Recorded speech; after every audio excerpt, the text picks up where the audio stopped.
Daniel had always been that kid. You know the type. The one who never missed homework, who always raised his hand first, who teachers loved to use as an example. His locker was organized, his notes were color-coded, and his report card had been a straight line of A's since middle school. Everyone at Westfield High knew Daniel was going places, but that December everything felt different. The pressure wasn't just there anymore. It was crushing him. His physics teacher, Mr. Roberts, had announced the final exam 3 weeks before winter break. It would count for 40% of their semester grade. 40%. Daniel did the math in his head immediately. One bad test could drop his overall average. One drop in his GPA could mess up everything he'd worked for since freshman year. See, Daniel had already gotten his acceptance letter. Stanford University. Early admission.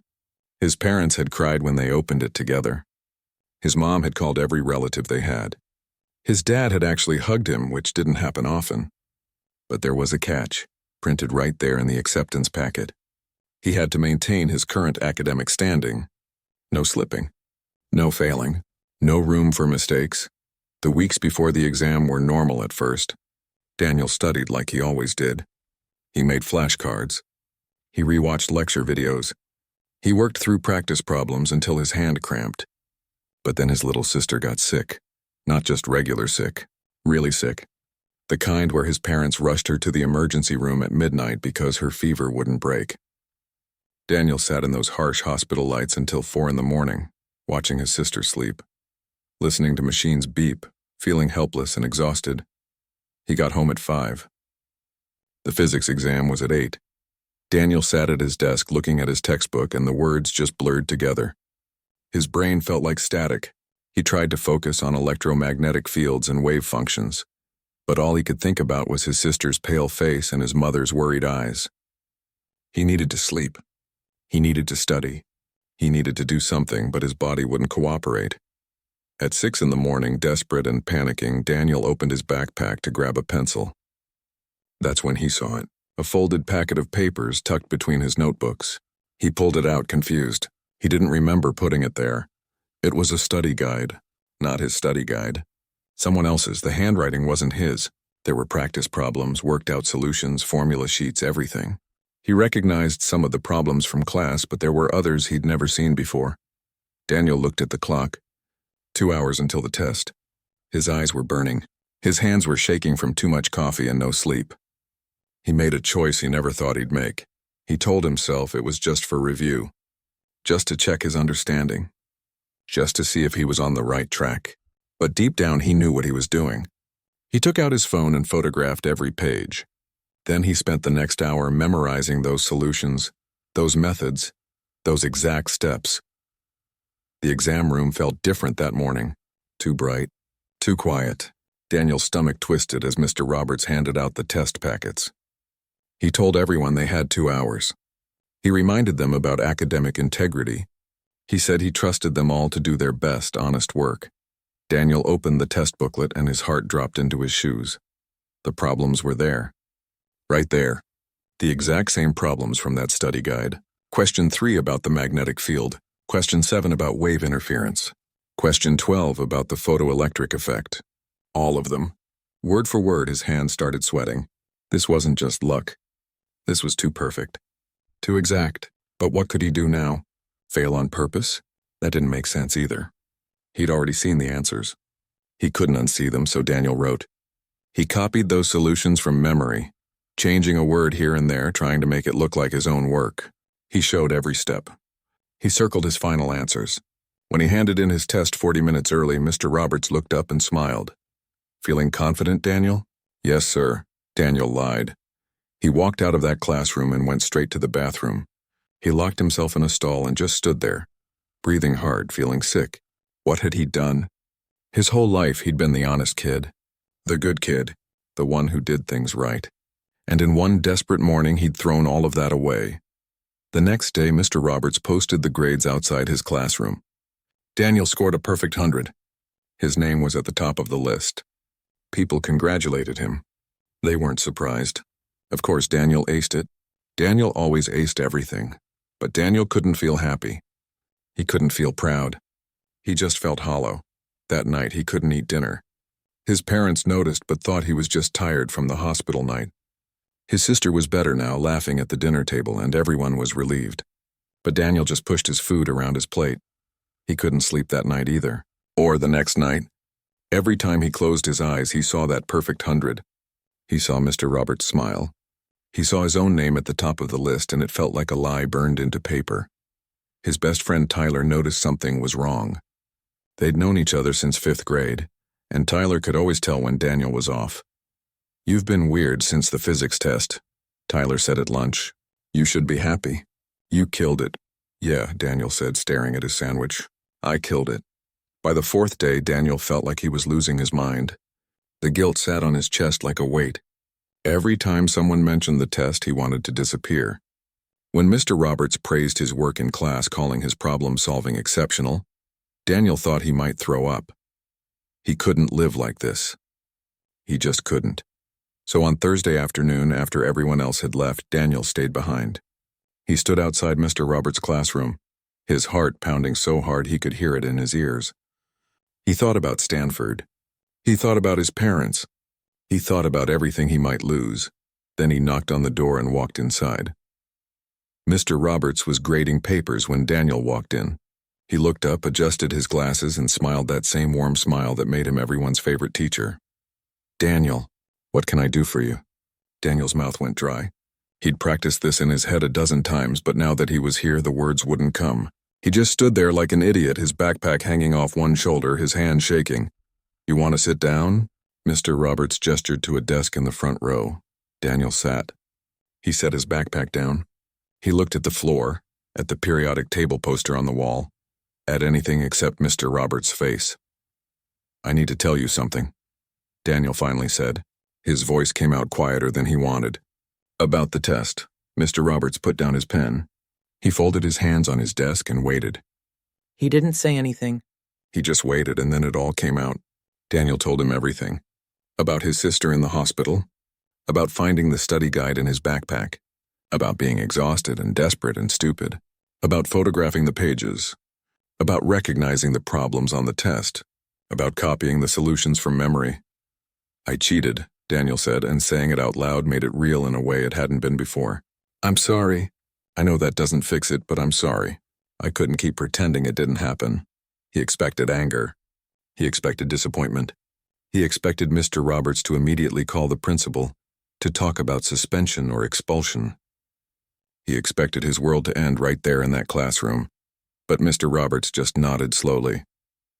He was quiet for a long moment, and Daniel could hear the clock ticking on the wall, could hear students laughing somewhere down the hallway, could hear his own heart hammering in his chest.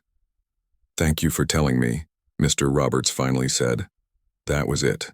"Thank you for telling me." Not "how could you" or "I'm so disappointed" or any of the things Daniel had been preparing himself to hear. "That's it?" Daniel asked.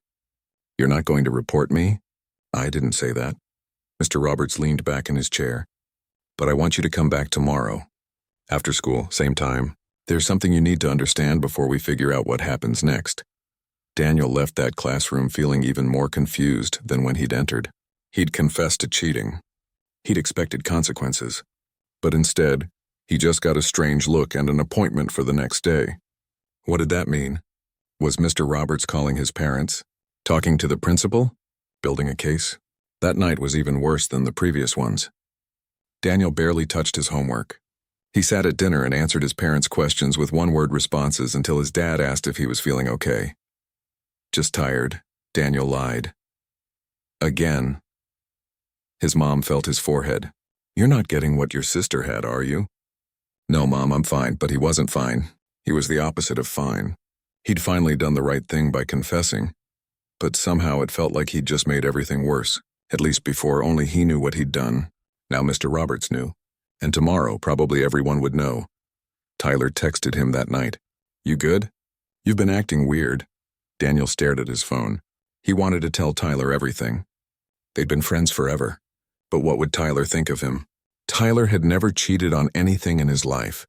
He probably wouldn't understand. "Just stressed about college stuff," Daniel typed back. "Dude, you got into Stanford. What's there to stress about?" If only Tyler knew. The next day crawled by. Daniel sat through his classes like a zombie. In English, his teacher asked him to read a passage aloud, and he lost his place 3 times. In calculus, he stared at his quiz and couldn't remember how to do problems he'd solved 100 times before. Nothing felt real. After school, he walked to Mr. Roberts' classroom like he was walking to his own execution. But when he got there, he wasn't alone. 3 other students were sitting at desks. Kevin Chen, who was second in their class, Lisa Williams, who was on the Quiz Bowl team, and Jake Morrison, who Daniel barely knew except that he was quiet and always sat in the back. They all looked as confused and terrified as Daniel felt. "Have a seat." "Daniel," Mr. Roberts said, closing the classroom door. Daniel sat. He looked at the others. They looked back. Nobody said anything. Mr. Roberts walked to the front of the room and leaned against his desk. He looked at all 4 of them, and Daniel saw something in his expression he couldn't quite read. It wasn't anger. It was something else. Something almost sad.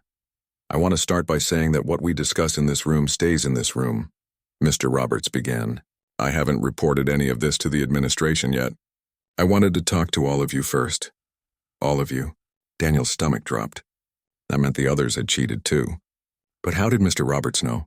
How did he catch them? "That study guide some of you found," Mr. Roberts continued, and Daniel's blood went cold. "I made it, and I left it in specific places where I knew certain students would find it." The room went completely silent. Daniel felt like he couldn't breathe. It was a trap. The whole thing had been a trap. "For 23 years I've been teaching," Mr. Roberts said, "and I've learned something important. Catching cheaters is easy, but understanding why students cheat and giving them a chance to confront that's harder. That's also more important." He pushed off from his desk and started pacing slowly. That study guide had problems on it, but it also had mistakes. Small mistakes. The kind you'd only make if you were copying the work instead of understanding the concepts. Out of 120 students who took that test, 5 of you made those exact same mistakes in the exact same ways. 5. There was supposed to be 5. Daniel looked around the room. There were only 4 of them here. "Over the past week," Mr. Roberts said, "I've talked to each of you individually. I gave you all a chance to come forward, to explain what happened, to be honest with me." He stopped pacing and looked at Daniel. "Only 1 of you did." The other 3 students shifted in their seats. Kevin stared at his desk. Lisa wrapped her arms around herself. Jake's face had gone pale. Daniel felt everyone's eyes on him, but he kept looking at Mr. Roberts, trying to understand what was happening. "I want to be clear about something," Mr. Roberts said, his voice firm but not harsh. "This was never about trying to fail you. It was never about destroying your futures. It was about testing something more important than physics. I was testing character." He walked over to his desk and picked up a folder. Inside were what looked like test papers covered in red marks. When you copy someone else's work, you don't just copy their answers. You copy their mistakes too. That study guide I created had 3 specific errors built into it. Problem 6 had a calculation that used the wrong formula. Problem 11 had a sign error that threw off the final answer. And problem 14 had a conceptual mistake in the explanation. Daniel remembered those problems. He remembered writing out those solutions. He'd thought they looked right. He'd trusted them completely. "Those errors were deliberate," Mr. Roberts continued. "They were small enough that they'd seem like simple mistakes. But they were specific enough that if 5 different students made the exact same errors in the exact same places, I'd know they all came from the same source." Kevin raised his hand slightly, then lowered it.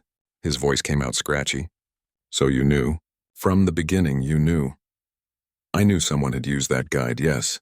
But I didn't know who at first. And more importantly, I didn't know what you'd do when given the chance to be honest about it."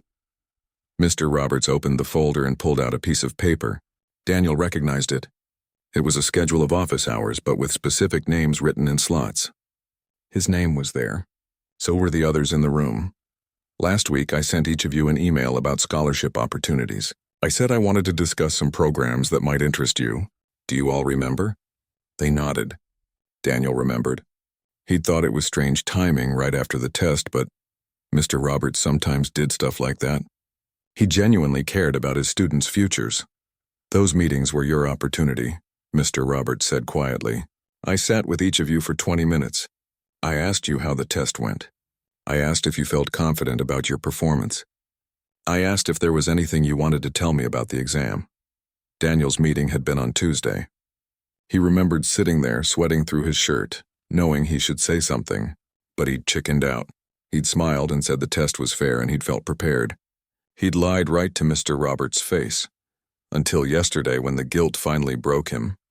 "Kevin," Mr. Roberts said, turning to him, "when I asked you about the test, what did you tell me?" Kevin's voice was barely a whisper. "I said it went great, that I studied hard." "Lisa?" "Same thing." She was crying now, quiet tears running down her face. "I told you I felt good about it." "Jake?" Jake just shook his head. He didn't say anything. "Daniel came to me yesterday," Mr. Roberts said. "Not because I pressured him, not because I threatened him. He came because he couldn't live with what he'd done. He confessed everything, knowing it might cost him his college acceptance, his GPA, everything he's worked for." The room felt heavy. Daniel couldn't look at the others.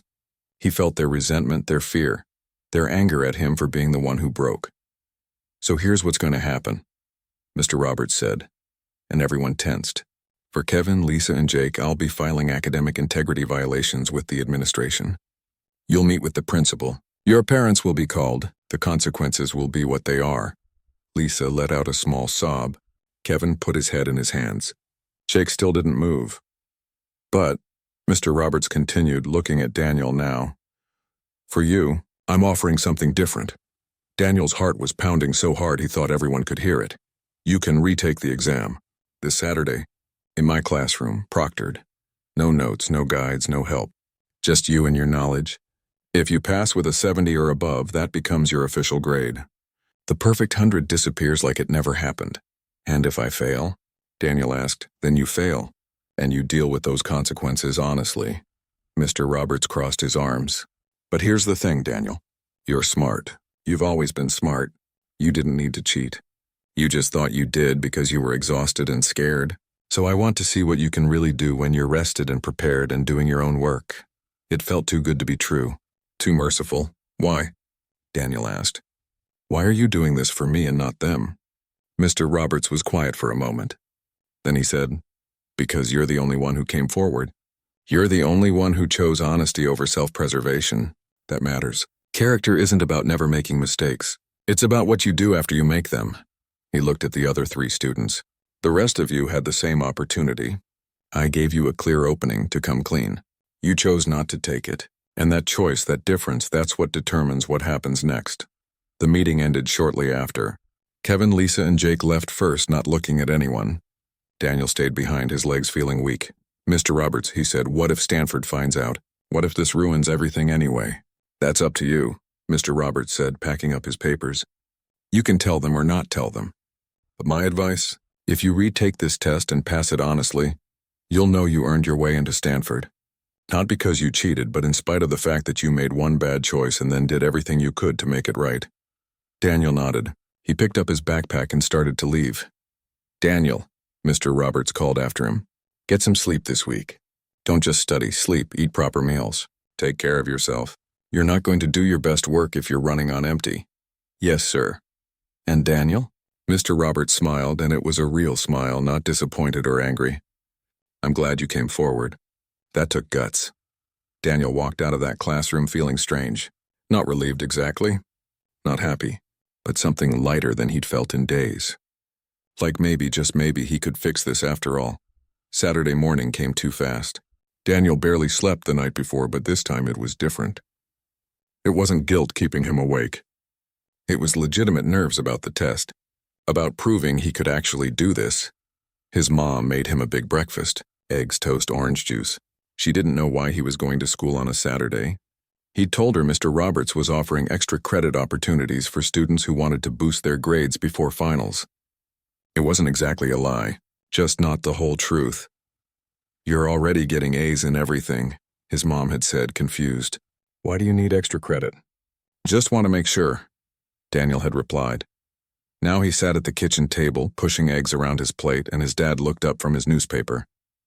"You feeling okay, son? You've been off this week."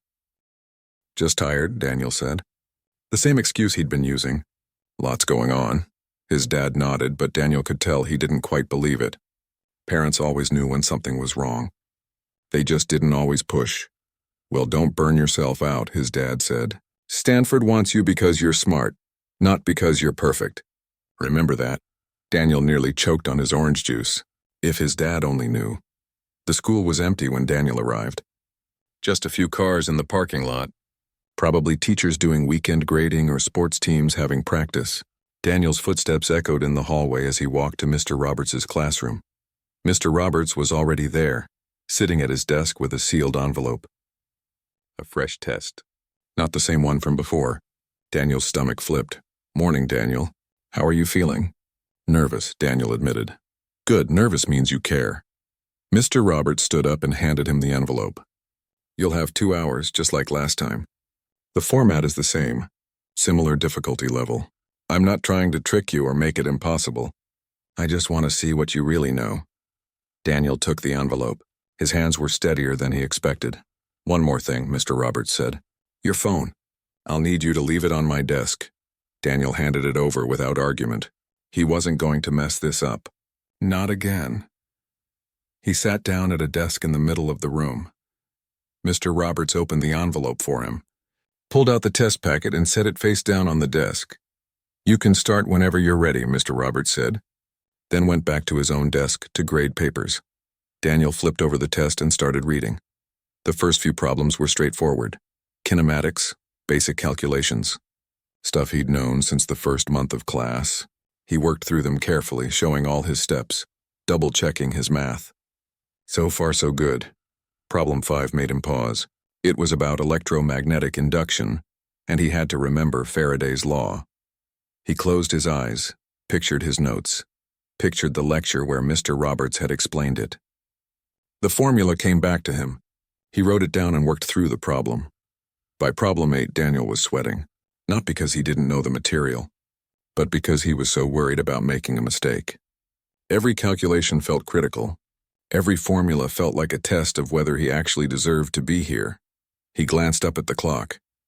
45 minutes had passed. He was about halfway done. Problem 12 was brutal. It involved wave interference and required understanding the actual concepts, not just plugging numbers into formulas. Daniel stared at it for 5 full minutes, his pencil hovering over the paper. Think. Just think. He remembered a class discussion about this. A student had asked a question, and Mr. Roberts had drawn a diagram on the board. What had he said? Something about phase differences, something about constructive and destructive interference. Daniel sketched his own diagram. He worked through the logic step by step. It wasn't pretty, but it made sense. He wrote out his reasoning and his calculations, and when he got to a final answer, he circled it even though he wasn't completely sure. The last 3 problems tested everything: circuits, thermodynamics, and a conceptual question about quantum mechanics that required an essay-style response. Daniel's hand cramped as he wrote, trying to explain his understanding in clear terms. When he finally put his pencil down, 2 hours had passed exactly. Mr. Roberts looked up. All done? Yes, sir. Daniel's voice was hoarse. He hadn't realized how tense he'd been. How do you feel about it? Honestly, I don't know. Some problems I felt good about, others. Daniel shrugged. I did my best. That's all I'm asking for. Mr. Roberts took the test and slid it into a folder. I'll have this graded by Monday. Come by after school and we'll talk. Monday was the longest day of Daniel's life. Every class dragged. Every minute felt like an hour. Tyler kept asking if he was okay, and Daniel kept saying he was fine, but Tyler clearly didn't believe him. Dude, seriously, what's going on? Did something happen with Stanford? No, nothing like that. Daniel forced a smile. I'm just in my head about finals. You know how it is. After school, Daniel walked to Mr. Roberts' classroom like he was walking through water. Everything felt slow and heavy. This was it. This was the moment he'd find out if he'd actually learned anything or if he'd just been coasting on memorization and luck his whole life. Mr. Roberts was waiting. He had Daniel's test on his desk, covered in red pen marks. Daniel couldn't tell if that was good or bad. Sit down, Daniel. Daniel sat. He couldn't read Mr. Roberts' expression. You got an 87, Mr. Roberts said. Daniel's brain took a second to process that. 87. That was a B+. That was passing. That was honest. Is that my official grade now? That's your official grade. Mr. Roberts turned the test around so Daniel could see it. You missed a few calculations. Problem 12 wasn't quite right, though your approach was sound. And you lost some points on the quantum mechanics essay for not being specific enough. But overall, this is solid work, Daniel. This is the work of someone who actually understands physics. Daniel felt something break loose in his chest. Relief, maybe, or something bigger than that. The perfect 100 is gone, Mr. Roberts said, erased from the gradebook. As far as anyone knows, you took the test once and got an 87. That's your story. Thank you, Daniel said, and his voice cracked a little. Thank you for giving me another chance. You gave yourself another chance when you came forward, Mr. Roberts replied. I just provided the opportunity. Daniel picked up his test, looking at all those red marks.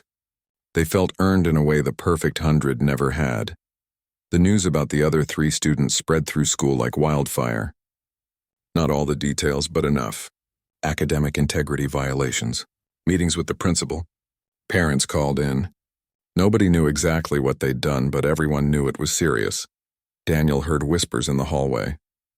Saw Kevin in the cafeteria, sitting alone, staring at his lunch tray. Lisa had stopped coming to school for a few days. Jake was there, but he looked like a ghost. Empty. Going through the motions. Tyler cornered Daniel after 3rd period. Did you hear about Kevin and those guys? They got busted for cheating or something. Yeah, I heard, Daniel said, keeping his voice neutral. Wild, right? Kevin's like 2nd in our class. Why would he even need to cheat? Tyler shook his head. I guess the pressure got to him. Daniel thought about that. The pressure. It got to all of them. The difference was what they did about it afterward. The whole situation with the other students got resolved over the next few weeks.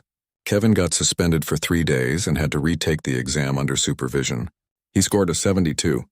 His parents hired a tutor, and he became obsessed with proving himself again. Lisa transferred to another school. Daniel heard her parents were furious and wanted a fresh start somewhere else. Jake ended up in summer school, having to retake the entire physics course. He kept his head down and didn't talk to anyone, and Daniel carried his 87 like a badge of honor, even though nobody knew what it really meant. But there was still one thing he couldn't stop thinking about. Stanford. His acceptance letter had that condition. Maintain academic standing. Did an 87 count as maintaining? Or had he slipped enough that they'd reconsider? He agonized over it for days. Finally, he talked to his school counselor, Mrs. Patterson. She was in her 60s, had been at Westfield forever, and had a reputation for giving it to students straight. I need advice, Daniel said, sitting in her office after school. Hypothetically, Mrs. Patterson smiled. Hypothetically, huh? That usually means it's not hypothetical at all. Daniel took a breath. Then he told her everything. The whole story, the hospital, the study guide, the cheating, the confession, the retake, all of it. He expected judgment. He expected her to tell him he'd messed up his entire future. Instead, she just listened. When he finished, she was quiet for a moment. So your question is whether you should tell Stanford, she said. Yeah. I mean, I know I should, but I'm terrified they'll rescind my acceptance. They might, Mrs. Patterson said honestly. That's a real possibility. But let me ask you something. If you don't tell them and you go to Stanford in the fall, how are you going to feel? Daniel had already thought about this. Guilty. Like I'm still lying. Exactly. She leaned forward. Daniel, you did something you're not proud of. But then you did something incredibly brave. You came forward. You faced the consequences. You proved you could do the work honestly. That's the story you need to tell Stanford. What if they don't see it that way? Then they don't see it that way, and you'll figure out another path. But I've been doing this for 33 years, and I can tell you that universities value integrity more than perfection. They want students who can admit mistakes and grow from them. Write them a letter. Explain what happened. Be honest. Let them decide, so Daniel did. He spent 3 nights writing and rewriting a letter to Stanford's admissions office. He explained about his sister, about the pressure, about the terrible choice he'd made. He explained about coming forward, about retaking the test, about learning the difference between grades and understanding. He took full responsibility and didn't make excuses. His mom found him at the kitchen table at midnight on the 3rd night, still editing. What are you working on so late? She asked. Daniel looked up at her. He was tired of lying, tired of carrying secrets. Mom, I need to tell you something. He told her the whole story. She listened. her expression changing from confusion to concern to something that looked like sadness. When he finished, she didn't yell. She didn't lecture. She just pulled him into a hug. "I'm proud of you," she said. "How can you be proud?" "I cheated. You made a mistake," she corrected. "And then you did the hard thing to make it right. That's what I'm proud of." His dad's reaction was similar when she told him. Disappointed about the cheating, yes, but ultimately understanding and supportive of how Daniel handled it afterward. "You know," his dad said, "when I was in college, I had a moment like this. Different circumstances, but same feeling. That moment when you realize you've compromised something important. You handled it better than I did." Daniel sent the letter to Stanford the next day. Then he waited. The response took 3 weeks. 3 weeks of checking his email constantly. 3 weeks of imagining every possible scenario. 3 weeks of trying to focus on his other classes and failing miserably. When the email finally came, Daniel almost couldn't open it. He sat in his room staring at his laptop screen, his finger hovering over the mouse. Finally, he clicked.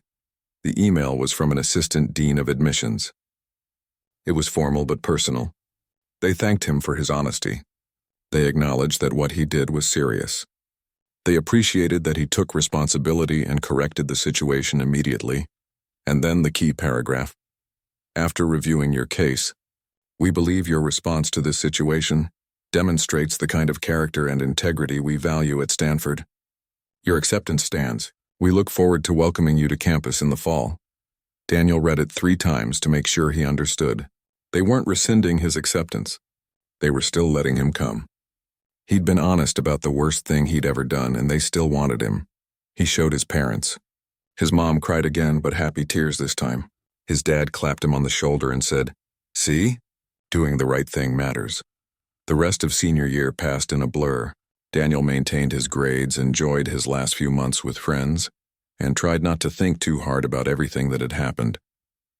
But Mr. Roberts' physics class stayed important to him in a way it hadn't been before. On the last day of school, Daniel stayed after class one final time.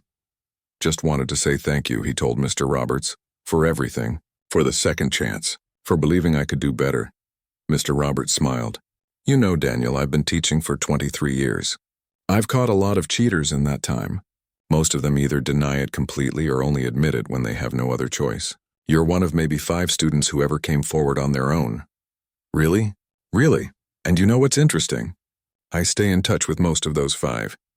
They all went on to do remarkable things, not because they were the smartest or the most talented, but because they learned something important about themselves when they were 17. What's that? That who you are matters more than what you achieve. That integrity isn't about being perfect. It's about what you do when you fail." Daniel nodded. He'd heard versions of this before, but coming from Mr. Roberts after everything that had happened, it meant something deeper. Years later, Daniel would graduate from Stanford with a degree in engineering. He'd go on to work for a tech company, then eventually get his PhD and become a professor himself. And when he taught his own classes, when he dealt with his own students struggling with pressure and stress and impossible expectations, he remembered that December morning when he was 17. He remembered Mr. Roberts' trap. Not the test itself, but the bigger trap. The one where you had to live with yourself afterward. The one where your character was tested not by whether you made mistakes, but by whether you could face them.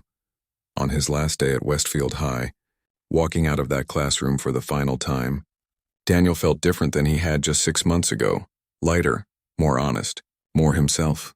Mr. Roberts had taught him physics, sure, but more importantly, he taught him something that would matter for the rest of his life, that the hardest tests aren't the ones on paper. They're the ones you give yourself when nobody's watching. And passing those tests, being able to look at yourself in the mirror and recognize the person looking back, that's worth more than any perfect score could ever be. Daniel kept in touch with Mr. Roberts over the years. Emails about college, about grad school, about his first teaching position. And when Mr. Roberts retired after 30 years at Westfield High, Daniel flew back for the retirement party.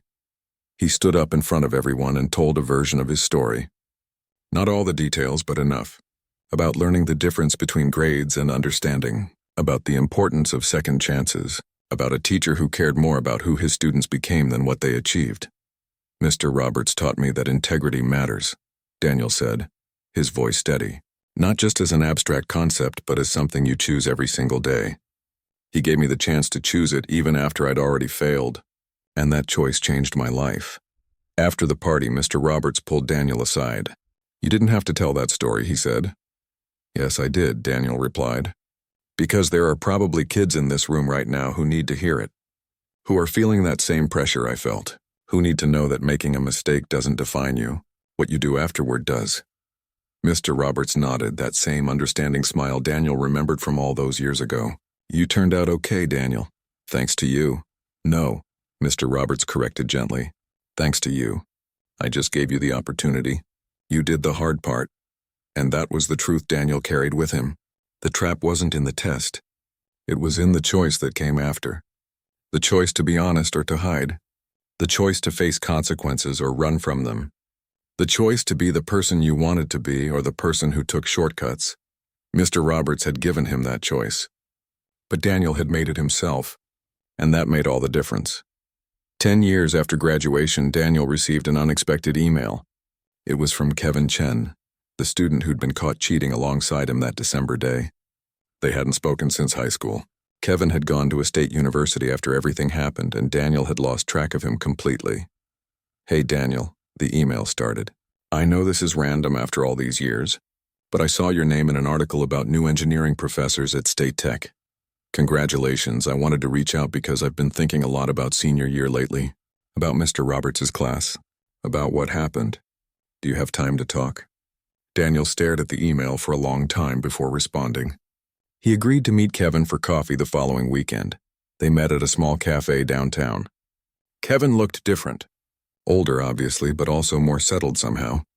Less of that desperate energy Daniel remembered from high school. "Thanks for meeting me," Kevin said, stirring his coffee nervously. "I wasn't sure if you'd want to." "It's been 10 years, Daniel said. "We were kids." "Yeah, but still." Kevin looked down. "I've wanted to apologize to you for a long time. Back then, after everything came out, I blamed you. I thought if you hadn't confessed, none of us would have gotten caught. I was angry at you for doing the right thing, which is pretty messed up when you think about it." Daniel hadn't expected this. "What changed?" "Life, I guess." Kevin laughed, but it was a sad sound. "I went to college carrying all this resentment. Toward you, toward Mr. Roberts, toward everyone. I kept thinking I was the victim, that I just made one mistake and everyone overreacted." He took a sip of his coffee. "But then in my sophomore year, I was working on a group project. One of my teammates plagiarized his entire section, copied it word for word from some online source.